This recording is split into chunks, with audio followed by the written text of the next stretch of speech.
Dimulai.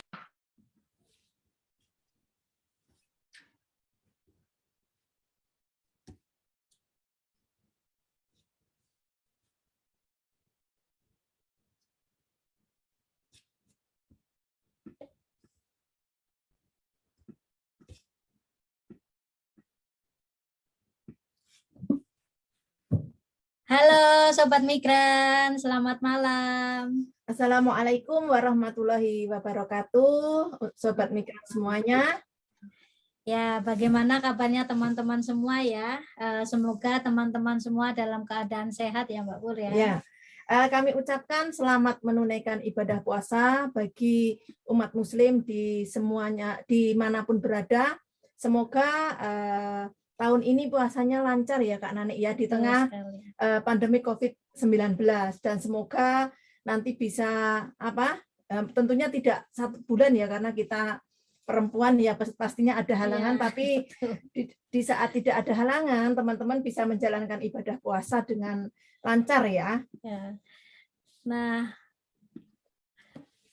malam ini perkenalkan saya Nani dari ATKI dan saya Purwanti dari LIPMI, Liga Pekerja Migran Indonesia. Ya, dan kami berdua malam hari ini akan menjadi host ya. Ya. Nah, malam ini kita akan membawa tema yaitu bagaimana sembuh dari positif Omikron.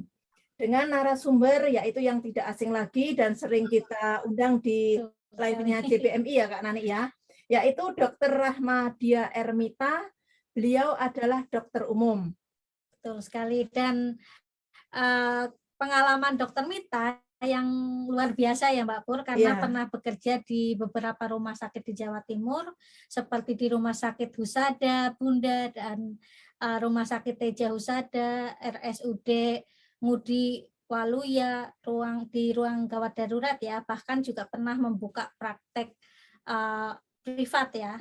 Nah, langsung saja kita panggil Dokter Mita. Selamat malam, Dokter. Selamat malam, Dokter Mita. Gimana kabarnya? Selamat malam, Mbak Nani, Mbak Pur, teman-teman JBMI.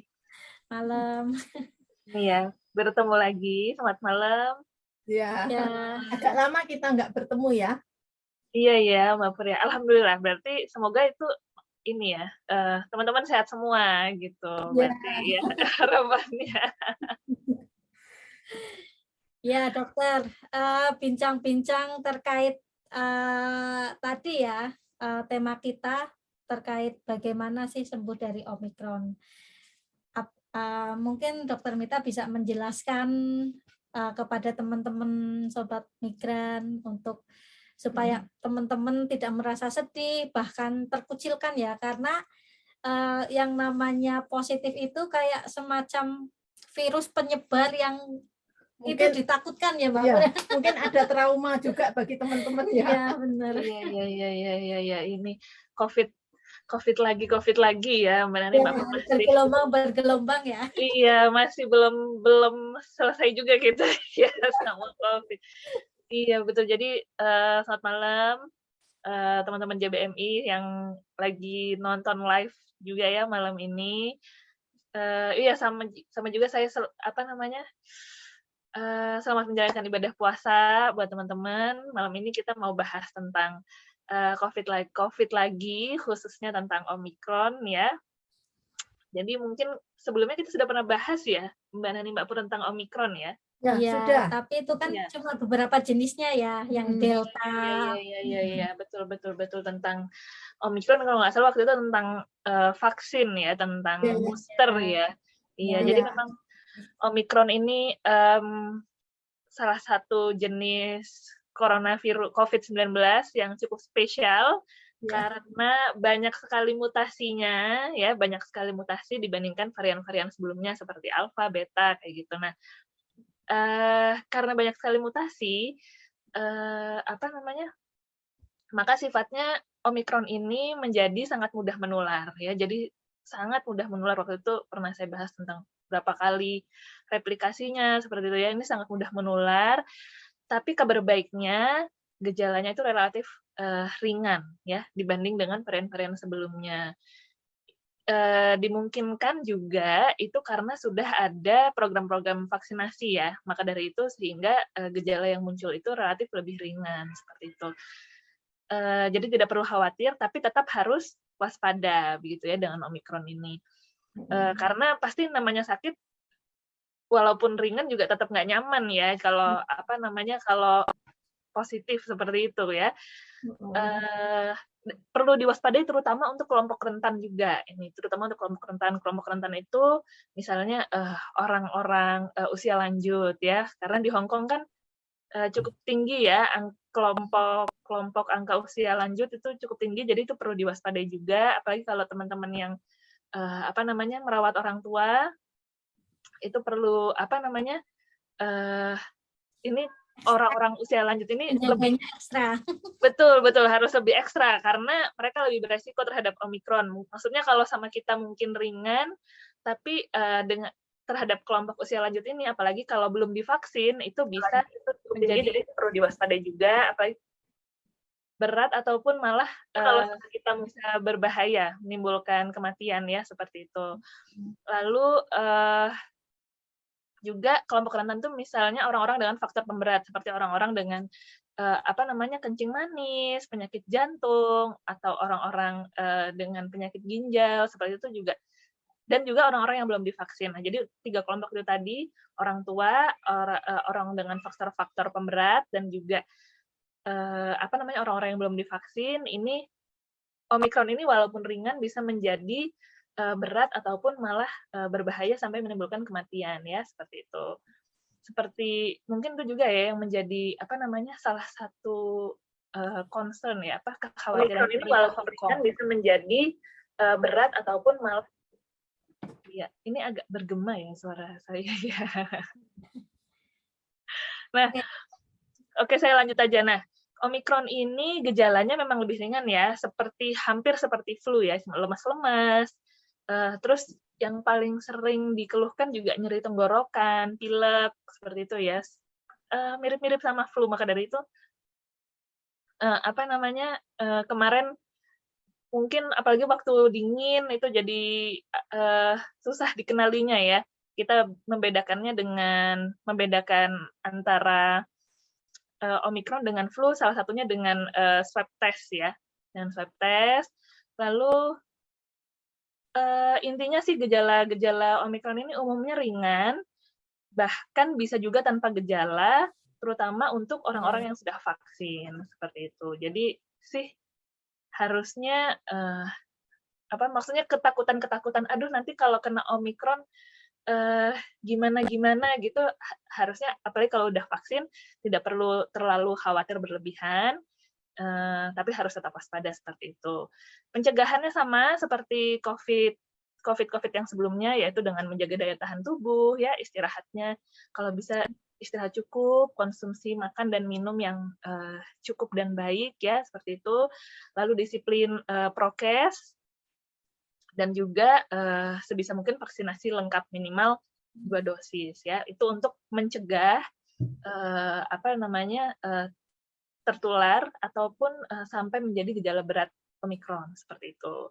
Agar kekebalan tubuh kita ya, Dok ya. Betul.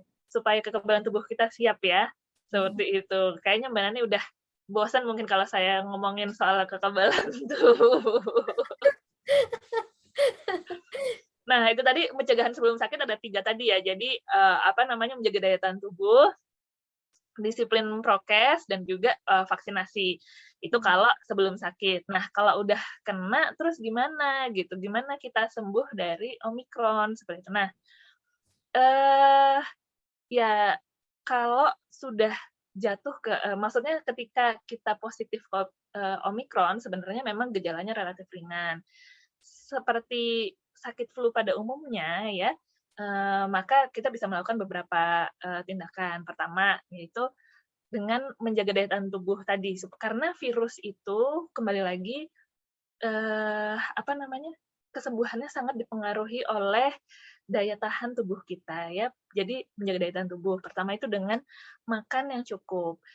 apa namanya, jadi karena memang walaupun ketika positif pasti nafsu makan turun ya, nafsu makan turun, makan nggak enak, mungkin lidah terasa pahit, tapi kalau bisa, tetap dipaksakan ada yang masuk, seperti itu.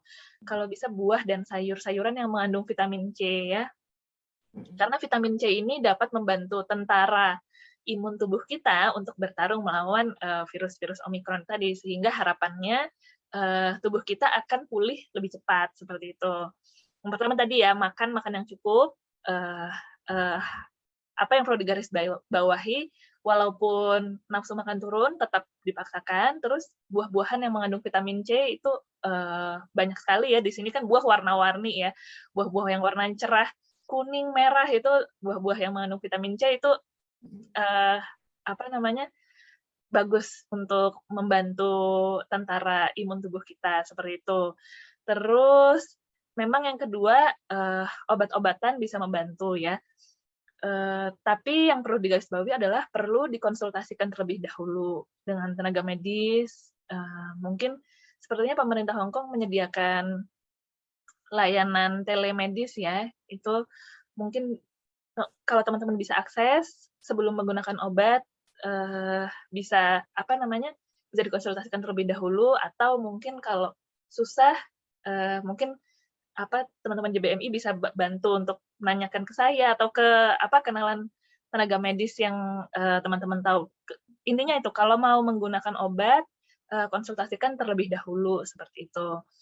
Nah, obat apa yang dibutuhkan untuk orang-orang, dengan Omikron itu tergantung, karena kan gejalanya berbeda ya. Kalau misalnya memang batuknya, apa namanya, batuknya sering sekali, mungkin kita perlu obat-obatan untuk mengatasi batuknya, atau obat-obatan untuk mengencerkan dahak, seperti itu. Kalau misalnya ada radang, ya obat-obatan anti radang. Tapi sekali lagi, itu semua sebaiknya, obat mana yang teman-teman butuhkan, itu dikonsultasikan terlebih dahulu. Tapi sebelum obat, sebenarnya kita, yang pertama, yang bisa teman-teman lakukan itu dulu, menjaga makanan. Apa namanya tadi, makan makanan yang cukup ya, makan makanan yang cukup dan yang kayak vitamin C. Terus habis itu, apa namanya, fisioterapi dan olahraga. Fisioterapi dan olahraga ini seperti, minum air hangat, seperti itu. Itu untuk membantu meredakan radang, dan juga mengencerkan dahak, seperti itu. Supaya,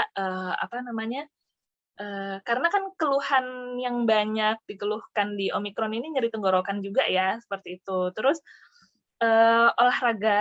olahraga ini akan mempermudah cairan di paru-paru kita keluar, dan juga otot-otot di dada ini, melatih otot-otot dada, gitu. Jadi untuk sekali lagi itu juga membantu pernafasan dan juga membantu paru-paru kita bekerja lebih optimal, di saat, ada Omikron ini, seperti itu.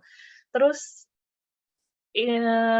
tadi makanan, fisioterapi, olahraga, terus yang ketiga ini, kumur tenggorok ya, kalau kumur kan di mulut ya, kalau kumur tenggorok itu di apa namanya, di bagian kerongkongannya ya? Kerongkongan ya, jadi kalau kumur di ini, di apa namanya, ke atas ya, seperti itu.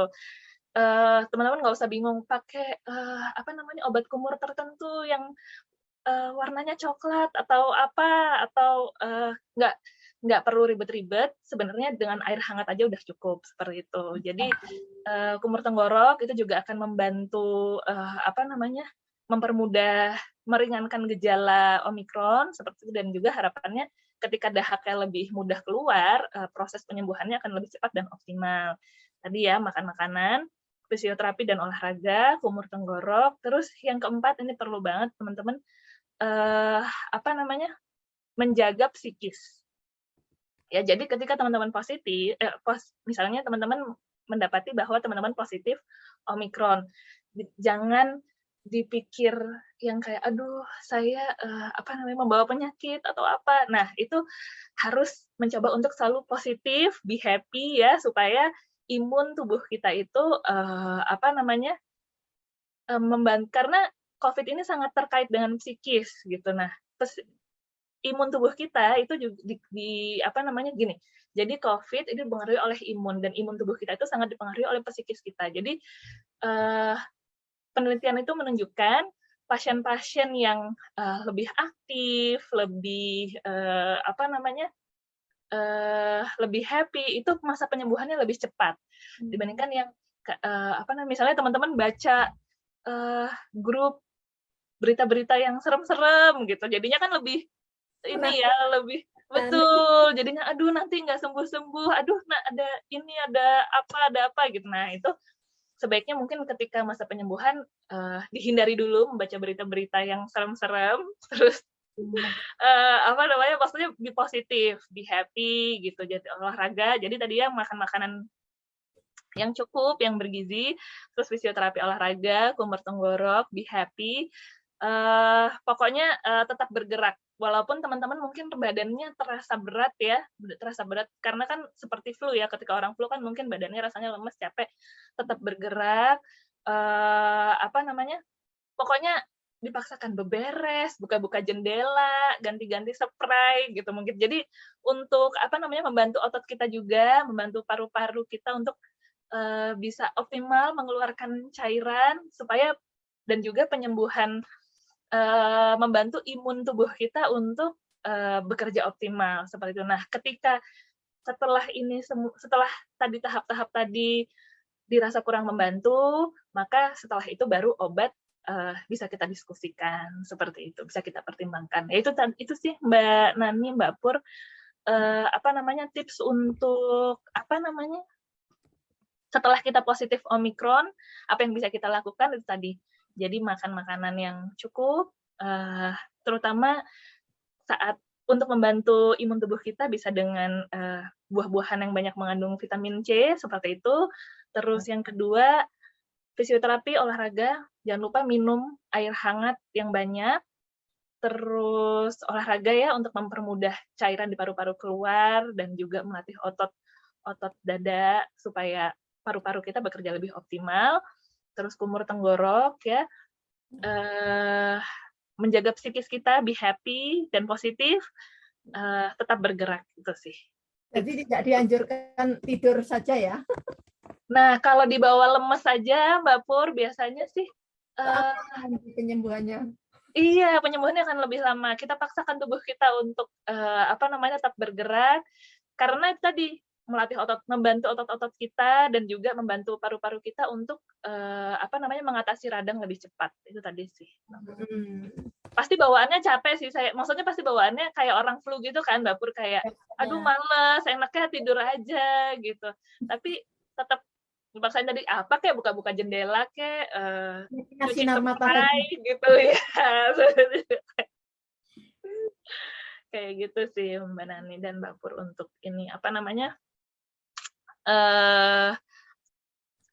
kalau sudah positif apa yang bisa kita lakukan itu. Nah, kalau obat-obat itu adalah menurut saya sih langkah terakhir. Terus mungkin teman-teman mungkin ada yang mikir perlu nggak sih vitamin atau apa? Sebenarnya kalau teman-teman bisa kalau istilah gampangnya 4 sehat 5 sempurna ya, terutama buah-buahan sih sebenarnya, terutama vitamin C untuk dalam masa penyembuhan ini, kalau itu bisa teman-teman dapatkan dari makanan teman-teman sehari-hari sebenarnya sudah cukup. Tapi kalau memang kondisi tidak memungkinkan untuk makan makanan 4 sehat 5 sempurna, maka bisa dibantu dengan vitamin atau suplemen seperti itu. Oke, terima kasih dokter. Nah, itu teman-teman Sobat Migran tadi pesan dari Dokter Mita adalah menjaga kekebalan tubuh, menjaga kesehatan melalui olahraga ya, dan juga pola makan yang harus diatur, seperti buah-buahan yang mengandung vitamin C dan juga sayuran hijau. Bahkan tadi Dokter Mita juga menjelaskan harus berkumur ya Mbak Pur ya, dan pakai air hangat sampai tenggorokan sini ya. Dan juga mungkin juga ada pengalaman ya Dokter Mita berkumur selain pakai air hangat juga ditambah sedikit garam ya dokter. Bisa itu mengapa ada penelitian seperti itu, Dok? Oh iya, jadi itu sih sebenarnya karena kan garam itu sifat apa ya namanya itu ya? Kalau kimia itu kita bilangnya apa? Pokoknya dia itu lebih mudah membunuh kuman seperti itu. Tapi sih kalau misalnya teman-teman repot ya, maksudnya harus nyampur dulu apa. Kan kadang kalau di kamar mandi sebenarnya udah ada apa namanya? Udah ada heater ya, udah ada air panas gitu kan, udah ada air hangat sih. Sebenarnya kalau kumur air hangat, jangan air panas nanti malah sakit tenggorokannya ya. Jadi kalau di kamar mandi kan udah ada air hangat, sekalian air hangat, kalau daripada keluar lagi cari garam apa, sebenarnya kumur air hangat aja udah cukup. Tapi kalau teman-teman kumur air hangat dengan garam itu ya nggak apa-apa juga sih. Gitu. Tapi sebenarnya air hangat aja udah cukup kayak gitu. Okay. Yang gampang-gampang, saya maksudnya yang praktis aja gitu ya. Seperti ini ya, apalagi di rumah majikan. Oke, yang berikutnya juga kita harus menjaga psikis kita ya, atau positive thinking ya Mbak Pur ya. Iya. Dan juga, karena itu juga yang mempengaruhi ya. Mempengaruhi nanti kalau kita pikirannya macam-macam nanti nggak sembuh-sembuh. Ya. Betul. Jadi itu karena apa namanya, dari penelitian juga sih Mbak Nani dan Mbak Pur di rumah sakit itu dari pengamatan itu bahwa pasien-pasien yang lebih happy, maksudnya mungkin pasien-pasien yang bisa nyanyi-nyanyi walaupun sakit apa itu penyembuhannya akan lebih cepat dibandingkan dengan mungkin yang merasa aduh saya sakit, aduh nanti saya ini, nanti saya itu gitu. Nah, itu apa namanya? Lebih kekhawatirannya lebih tinggi gitu ya, Dok. Iya, yang apa pasien yang lebih santai, maksudnya santai ini waspada ya. Maksudnya pasien yang lebih happy itu proses penyembuhannya lebih cepat. Dari pengamatannya sih seperti itu. Gitu. Ya, terus yang berikutnya adalah memang bukan kita tidak mengizinkan minum obat-obatan kimia, tapi lebih tadi menjaga secara alamiah dulu ketika memang terakhir kita memang masih merasa tidak enak badan ya Mbak Pur ya, kita masih bisa menambahkan suplemen seperti vitamin apa namanya vitamin C, multivitamin ya Mbak Nani ya, multivitamin. Atau nanti kalau setelah proses-proses tersebut teman-teman masih merasa aduh demam saya terlalu tinggi, bisa kita tambah dengan obat-obatan pereda demam seperti itu, atau paracetamol gitu. Paracetamol betul, atau misalnya aduh tapi apa namanya, kalau buat nelen sakit banget gitu, mungkin kita bisa pertimbangkan obat-obat anti radang seperti itu. Tapi ya itu tidak kebanyakan terutama ya. Betul. Karena nanti jadinya malah bahaya kalau misalnya iya kalau obat misalnya teman-teman menggunakan anti radang sembarangan, nanti apa namanya? Malah jadinya bakteri-bakteri baik yang ada di tenggorokan malah mati gitu, malah jadinya timbul jamur seperti itu. Jadinya kan itu tadi obat-obatan kita pertimbangkan, memang perlu kita pertimbangkan, tapi harus sebaiknya didiskusikan terlebih dahulu dengan orang-orang yang tenaga medis ya, seperti itu. Iya. Oh iya dokter, saya mau tanya ini, untuk kita itu kebutuhan vitamin C itu sebetulnya berapa sih? Apakah harus setiap hari ataupun dalam 1 minggu itu berapa kali? Karena ini pengalaman saya pribadi ya. Nggak enak badan, terus saya itu minum sudah makan itu loh jambu apa? Jambu merah. Bukan jambu biji. Dan saya itu lupa kalau sudah makan jambu biji, habis itu saya minum vitamin C. Ya, wah itu 1 malam saya nggak bisa tidur. Lambungnya ini perih banget ah. Betul. Apa ya, tidak pernah merasakan lambung itu sampai sebegitunya ya. Dan saya ingat setelah lambung saya itu sakit, saya kok seperti apakah itu mungkin kelebihan atau bagaimana? Oke, jadi Mbak Nani sebenarnya untuk orang dewasa vitamin C yang kita butuhkan itu hanya 65 sampai 90 mg per hari. Nah, tapi maksimal tubuh kita bisa menerima sampai hingga 2000 mg. Tapi pasti sisanya kita kan butuhnya cuma 90, katakanlah 100. Ya sisanya ketika kita minum yang 2000, sisanya akan dibuang oleh tubuh gitu. Maka ginjal kita akan bekerja keras untuk membuang sisa-sisa apa namanya vitamin C yang tidak kita butuhkan. Karena memang sifatnya vitamin dan mineral itu seperti itu.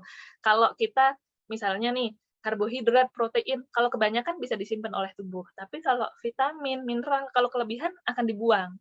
karena tubuh kita nggak punya sistem untuk menyimpan vitamin dan mineral seperti itu. Jadi kita bisa minum sampai 500.000 ya bisa, tapi akan dibuang oleh tubuh kita gitu. Nah seperti itu.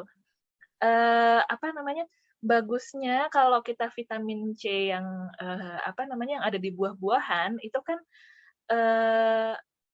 masuknya sebagai provitamin C ya. Jadi tubuh kita bisa membuang dalam bentuk yang istilahnya tidak terlalu keras lah seperti itu. Tapi ketika vitamin multivitamin yang sudah jadi itu ya agak tubuh kita akan bekerjanya lebih keras untuk membuangnya seperti itu. Nah, kalau saya sih kalau kita bisa dapat dari buah-buahan sebisa mungkin atau sayur-sayuran, buah-buahan sebisa mungkin kita dapat dari sumber itu gitu.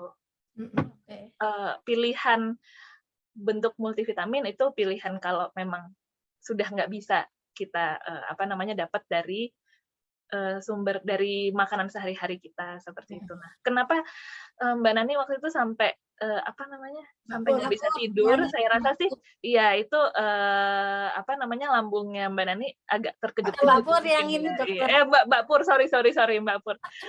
Iya, lambungnya Mbak Pur agak terkejut-kejut mungkin ya itu karena sifatnya kan asam ya Mbak Pur dan lambung kita kan sangat peka terhadap perubahan asam seperti itu. Berarti kalau kita mengkonsumsi 500 atau 1000 multivitamin ya per mili itu per harinya itu berarti sisanya akan dibuang ya? Sisanya akan dibuang, betul. Apakah kan kadang kalau kita mikir kan 500 ya udah saya 5 hari ke depan nggak usah makan vitamin, kayaknya nggak bisa kayak gitu. Maksudnya tubuh kita nggak bisa nyimpen kalau vitamin itu. Jadi kalau berlebih ya akan dibuang. Dibuang dalam 1 hari atau gimana dokter? Iya, dibuang dalam 1 hari, Mbak. Berarti keesokan harinya kita bisa mengkonsumsi lagi dan pasti akan dibuang lagi atau bisa jangka waktu? Akan dibuang lagi. Jadi maksudnya ginjal kita kan bekerja terus tiap hari itu kan, nah ini akan dibuang dalam urin seperti itu kan. Nah itu ya akan jadi selama ginjal kita bekerja, selama kita buang air kecil itu akan dibuang sedikit demi sedikit seperti itu. Jadi sih kalau saran saya sih selama kita bisa mengkonsumsi sayur dan buah-buahan sih ya dalam bentuk itu aja gitu, karena nanti dia kan masuknya dalam bentuk provitamin, nanti nah itu lebih awet tuh di dalam tubuh karena dia bentuknya masih diolah lagi sama tubuh seperti itu. Kayak gitu sih. Oke, mungkin tadi untuk dokter ya ketika kita memang terjangkit positif COVID ini memang harus menjaga kesehatan melalui olahraga. Nah, teman-teman ini yang dirasakan kadang kayak tulang-tulangnya itu sakit semua, Dok. Betul. Iya pasti ya seperti orang flu ya. Nah, tapi kembali lagi Mbak Nani, kita ya itu tadi walaupun badannya terasa sakit semua. Rontok ya rasanya ya. Tetap kembali lagi kita sarankan untuk tetap bergerak ya. Mungkin nggak bisa olahraga jalan gitu ya, menggerakkan.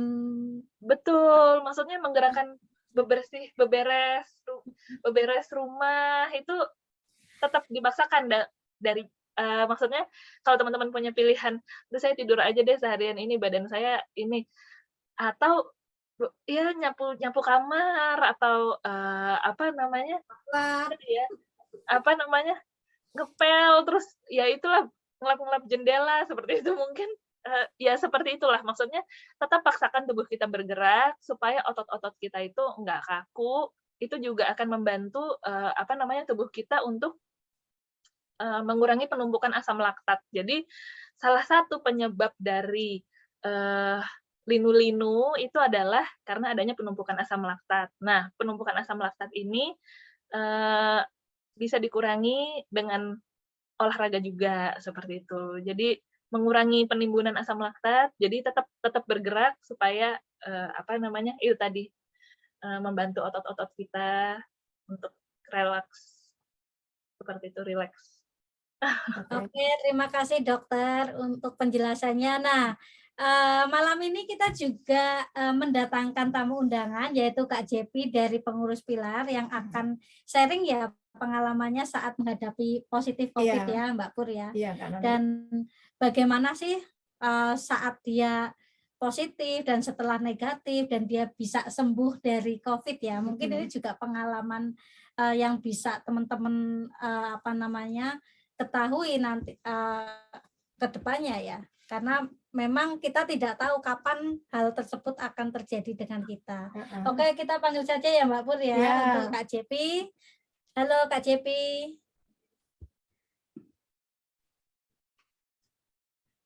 Halo. Selamat malam Kak Jepi. Selamat Gimana malam. kabarnya? Alhamdulillah sehat. Masih negatif. Negatif aja terus. Negatif. Ya, masih Oke, Kak negatif. Jepi ya mungkin bisa share ya untuk pengalamannya kemarin, suka dukanya pasca positif dan juga setelah positif. ya. Dan sekarang sudah negatif. Suka duka. Ya. Semoga masih negatif terus ya. Jadi ya jadi pengalamannya dulu itu waktu positif itu gejalanya memang tadi benar ya yang dipaparkan sama Dokter Ermita. Jadi badan kita itu semuanya terasa linu-linu, terus capek, males gerak, terus ini loh tenggorokannya sakit ya kan, terus batuk, pilek. Jadi macam kayak gejala flu biasa, cuman radang tenggorokannya itu parah karena untuk Omikron ini itu gejala yang pertama diserang adalah memang bagian tenggorokan. Jadi yang di sini itu kayak pertama gatal gitu ya, gatal, terus habis itu batuk yang berkepanjangan. Tapi waktu itu saya kan sebelum dinyatakan positif itu sempat vaksin. Jadi 2 hari sebelum vaksin itu aku tes swab. Terus setelah tes swab aku vaksin. Nah, setelah vaksin hasil tes swab-nya keluar. Jadi saya itu bingung ini apakah efek dari vaksinnya atau efek dari aku pas positif. Jadi agak bingung juga. Dan ada panas juga ya, panas, tenggorokan itu sakit, batuknya sampai nggak bisa keluar, nggak ada dahak waktu itu, nggak ada dahak, jadi di tenggorokannya kering banget. Terus ketika mau batuk itu sampai ke sini dada itu sakit banget, jadi tembus maksudnya dari tenggorokan terus ke dada. Rasanya sampai ke dada ya. Iya. Jadi karena dahak nggak ada dahak, jadi kering banget ya, sampai luka di bagian tenggorokan itu luka ya. Terus aku kan disaranin untuk kumur pakai air garam, pakai air lemon ya. Aku coba pakai air lemon, itu tambah sakit banget, tambah perih. Terus aku, ini nggak bisa ini karena sudah luka di dalamnya kan. Karena aku sempat 1 hari 1 kali itu batuknya sampai ada keluar darahnya. Terus setelah aku nyoba pakai air lemon sudah nggak bisa kan, karena sudah luka faim, kalau orang hukumnya faim. Aku nyoba pakai air garam, cuman setelah aku kumur-kumur pakai air garam, ininya itu kayak di sini ada sesuatu gitu loh. Jadi kayak semacam aku susah jelasin.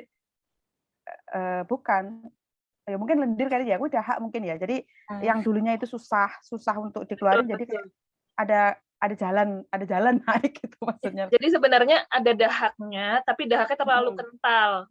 Iya, benar. Nggak bisa keluar, betul. Nggak bisa keluar. Jadi setelah aku pakai air garam itu memang nggak sampai, aku telan ya, ada waktu kumur cuma sampai tenggorokan. Terus disarankan kamu minum aja air hangat tapi yang dicampurin sedikit garam. Ya aku coba minum itu, tapi jangan kebanyakan garamnya. Takutnya malah keasinan kan, jadi malah sakit perut nanti. Jadi cuma sedikit aja porsinya, airnya sama garamnya porsinya 1:10 lah. Nah itu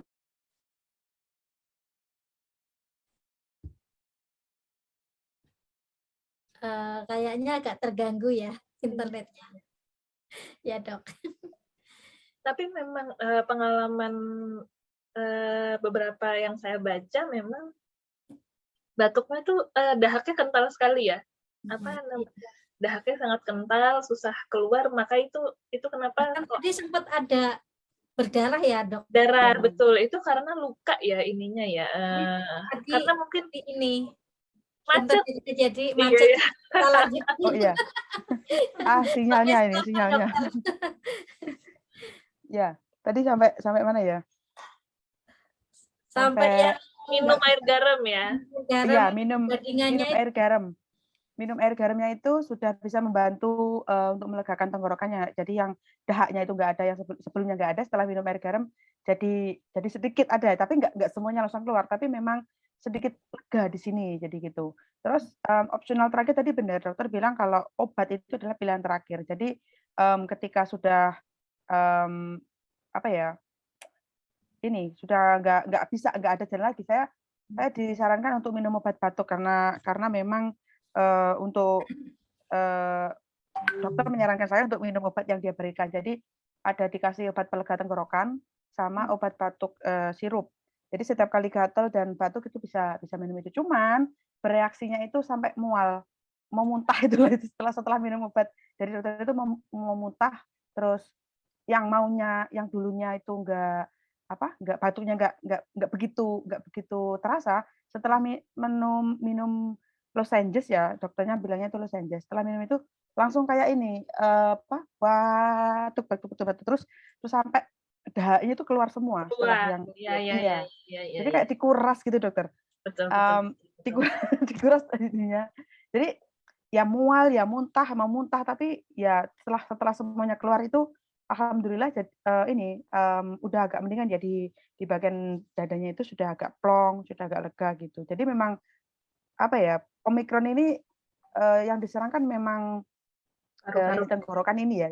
Tapi kering, batunya kering, nggak ada dahak. Jadi kalau dahaknya keluar, itu bagus. Jadi bakteri yang di dalamnya itu bisa keluar terbantu dengan dikeluarkannya dahak itu. Gitu. Ya, yang diserang paru-paru lebih ya dok ya, kalau yang Omikron ini ya. Iya, jadi memang sebenarnya coronavirus ini kan kita bilang, jadi virus itu masuk ke dalam tubuh, ada reseptor itu penerima. Nah, penerimanya virus COVID ini ada di saluran nafas. Jadi di sepanjang saluran nafas. Makanya kenapa gejalanya itu sekitar hidung, tenggorok, paru-paru, sesak, kan seperti itu ya, anosmia, hilang bau itu. Jadi karena penerima dari virus ini adanya di saluran nafas. Jadi memang nanti ketika ada, ya kan sudah ada berita-berita baru, ada varian baru lagi seperti itu kan ya, itu ya gejalanya akan sekitar di saluran nafas seperti itu, karena memang reseptor utama dari virus corona COVID-19 ini adanya di saluran nafas seperti itu. Terus kalau dari ceritanya Mbak Jepi tadi kita belajar banyak ya, memang jadi betul batuknya awal mungkin nyeri tenggorokan, batuknya awal mungkin terasa seperti batuk kering, terus nanti mungkin dahaknya itu kan karena kental sekali susah dikeluarkan, maka mungkin rasanya jadi kayak batuk menggonggong gitu ya Mbak Jepi ya, kayak karena kita berusaha ngeluarin dahak tapi nggak bisa seperti itu ya, betul. Benar. Nah, dalam usaha itu mungkin tenggorokan akan ada luka, maka dari itu kenapa kok ada di satu titik di mana batuk dahaknya ada darahnya, seperti itu ya, Mbak Jepi ya, seperti itu. Betul, nah maka dari itu kenapa tadi pentingnya juga kita minum air hangat yang banyak, itu untuk membantu mengencerkan dahak juga, terus kumur tenggorok itu untuk sama supaya lebih mudah dahaknya keluar. Nah, kalau kita cuma minum obat, tapi tidak disertai dengan minum air hangat yang banyak, obatnya akan sulit bekerjanya juga seperti itu. Maka dari itu kenapa perlu sekali kita juga melakukan tahap-tahap itu tadi semua ya, makan, fisioterapi, olahraga, minum air hangat, kumur tenggorok itu tadi perlu kita lakukan sebelum kita minum obat seperti itu. Nah terus tadi Mbak Jepi juga sempat menyatakan kalau sampai mual dan muntah. Nah ini kenapa perlunya teman-teman konsultasikan terlebih dahulu sebelum menggunakan obat, karena beberapa obat anti radang itu efek sampingnya di lambung. Nah ketika lambung kita mungkin belum siap untuk menerima obat, maka dari itu tadi kenapa bisa timbul efek samping mual dan muntah seperti itu. Ya. Tepat sekali. Ya. Cocok banget ininya sharingnya Mbak Jepi ini. Ya. Jadi kita banyak belajar ya. Ya, terus setelah sembuh dari positif itu gimana rasanya, Kak Jepi? Sampai sekarang masih itu ada gejala-gejala yang dialami nggak?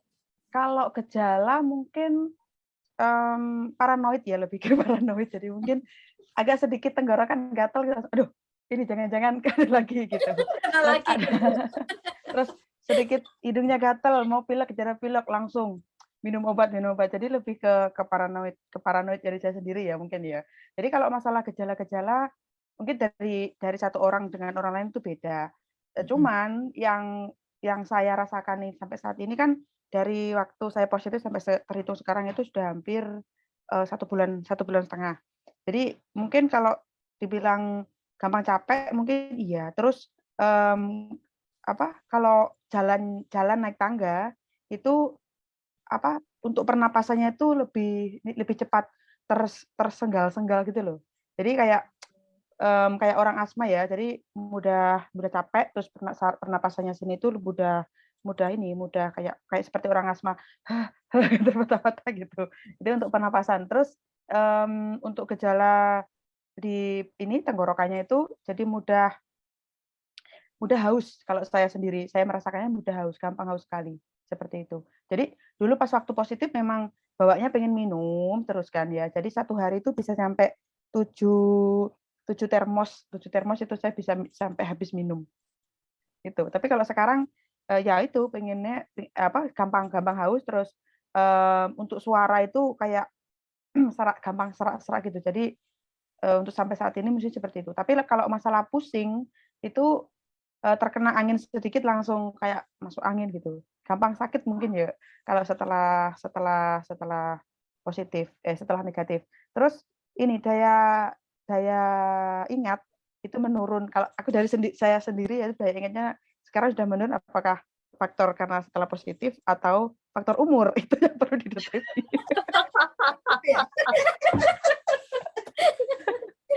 Nggak tahu, jadi saya bisa bilangin apakah faktor umur atau memang karena positif COVID. Studi dokter.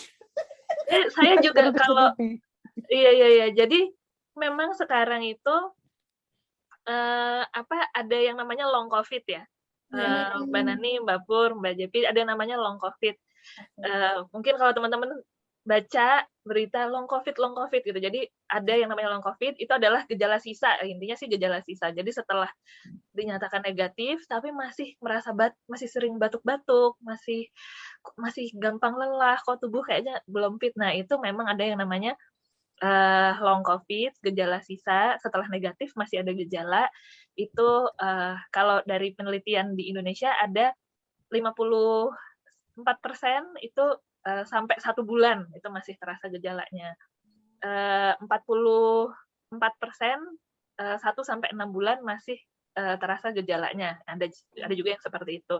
Dan sisanya lebih dari 6 bulan ada yang masih merasakan gejala-gejala tersebut seperti itu. Gejala-gejala ini ya, gejala-gejala Omikron ya, lemas-lemas, gampang sesek, batuk gitu ya.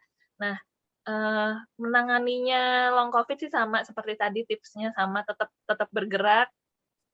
Mbak Jepi udah bener sih, kalau haus minum aja, karena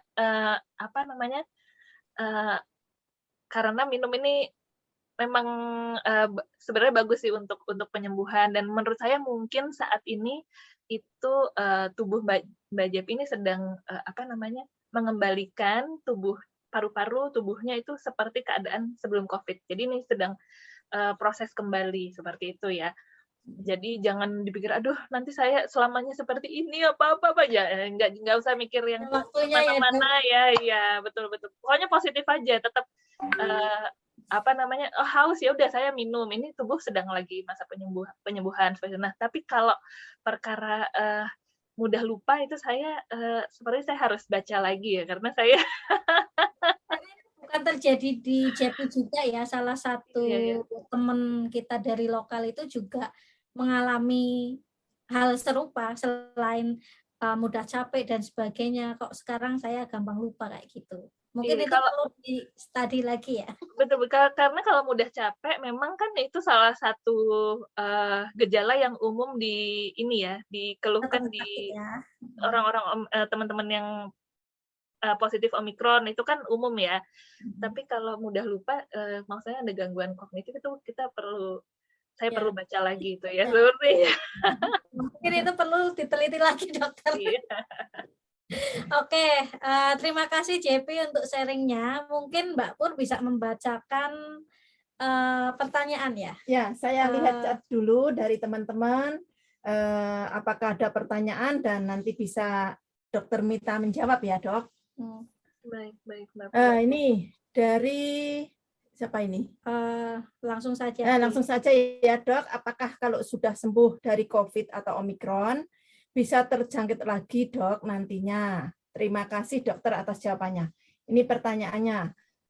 Terus yang kedua, selamat malam, Dokter. Saya mau tanya, kalau sudah terjangkit virus, seandainya mau melanjutkan vaksin kedua atau ketiga, itu ada interval waktu yang ditentukan enggak ya? Intervalnya berapa lama? Terima kasih. Oke. Itu dokter. Mungkin itu dokter dijawab dulu yang dua pertanyaan. Jadi Mbak Nani, Mbak Pur, Mbak Jepi ya. Jadi tadi kan Mbak Jepi, aduh saya takut nanti kena lagi gitu ya. Nah jadi memang Omikron ini ya tadi ya spesial, banyak mutasinya, mudah menular dan juga resiko reinfeksi itu tinggi. Jadi sudah pernah kena lagi itu mudah ya, maksudnya mudah buat Omikron ini resiko untuk terjadi lagi itu gampang seperti itu. Tapi kan ini jadi Mbak Jepi ini baru sembuh ya, maksudnya kan positifnya kapan nih Mbak Jepi ininya? Satu bulan, hitungannya 1,5 bulan kalau sampai hari ini. Iya, jadi ibaratnya sekarang ini tentara imunnya Mbak Jepi ini barusan berlatih melawan Omikron nih. Jadi sekarang serum antibodinya mungkin lagi tinggi gitu. Serum tentaranya lagi terlatihnya ini. Jadi mungkin kalau ada Omikron yang mampir lagi sih mungkin tentara imunnya Mbak Jepi udah saya sudah pernah ngelawan ini, masih maksudnya bisa gitu karena barusan latihan gitu, betul. Jadi ibaratnya antibodi melawan Omikronnya sekarang sedang tinggi. Jadi harapannya resiko reinfeksi dalam waktu dekat itu minimal ya. Maksudnya sih harapannya sih resiko reinfeksinya kecil seperti itu. Nah, jadi untuk menjawab pertanyaan pertama tadi, bisa nggak terkena lagi? Jawabannya bisa. Tapi kalau seperti pada kasusnya Mbak Jepi ini kan barusan terkena, jadi sekarang antibodinya sedang tinggi. Jadi harapannya resiko untuk terkena lagi dalam waktu dekat itu minimal seperti itu. Nah, lalu apakah setelah kena kita mau vaksin ada ada jangka waktunya? Ya, kalau di Hong Kong itu kalau nggak salah 3 apa 6 bulan ya? 3 bulan ya? 3 bulan kalau nggak salah, 3 bulan. Karena beda-beda tiap negara, beda ininya, aturannya. Tapi kalau di Hong Kong sih, kalau nggak salah saya 3 bulan ya. Setelah positif, kan negatif, 3 bulan dari itu bisa divaksin kembali. Kenapa? Karena ya itu tadi, setelah positif kan negatif, ini tentaranya lagi tinggi-tingginya. Kalau dikasih vaksin juga percuma gitu, karena toh barusan latihan, udah ketemu Omikron yang asli, dikasih virus yang sudah dilemahkan sih percuma gitu kalau divaksin sekarang ini gitu. Tapi nanti 3 bulan lagi, kalau Mbak Jepi udah booster belum? Udah vaksin ketiga ya. Nah, maksudnya mungkin teman-teman yang ada niat booster setelah positif bisa di booster nanti 3 bulan lagi setelah negatif ya, seperti itu. Untuk menjaga antibodinya, kadar antibodinya tetap cukup kuat untuk melawan Omikron seperti itu. Ya, nggak ada. Ini Mbak Lili juga sama ya pertanyaannya tadi, ketika misalkan kena positif, jangka waktunya berapa lama lagi ketika kita pengen vaksin yang ketiga Jadi tadi dokter sudah menjelaskan ya Mbak Pur, ya. Bisa walaupun itu sudah vaksin sekali terus terkena positif, mau vaksin 2 kali, 3 kali ataupun yang booster itu tadi, itu tetap jangka waktunya 3 bulan ya. Jadi teman-teman 3 bulan dulu baru bisa vaksin untuk lanjutannya ya. Oke, mungkin ada pertanyaan lagi? Kita perlu cek lagi.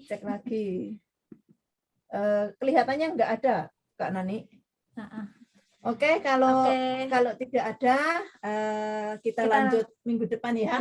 Oke, kita terima kasih pada Dr. Mita dan juga Kak Jepi ya yang sudah mengisi acara malam ini, dan terima kasih untuk sharingnya Dr. Mita. Semoga bermanfaat untuk teman-teman. Semoga membantu ya. Iya, membantu kecemasan. Iya. Teman-teman kayak tadi paranoid ya. Iya, itu paranoid saya, dokter.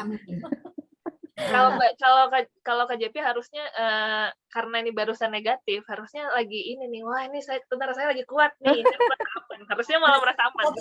Kemarin sekarang hari ini baru tahu, Dok. Kemarin nggak percaya diri. Paranoid. Sekarang udah nggak khawatir. Sudah nggak usah parno lagi, Jeff. Ya.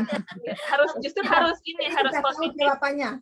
Betul, harus positif dan happy supaya tentaranya tetap kuat ya. Iya, itu benar.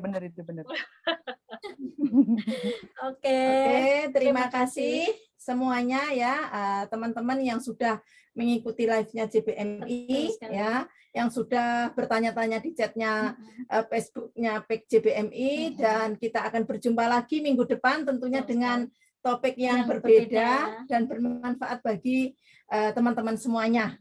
Ya, kita akhiri sampai di sini. Wassalamualaikum warahmatullahi wabarakatuh. Selamat malam, selamat istirahat. Dan jaga kesehatan. Bye.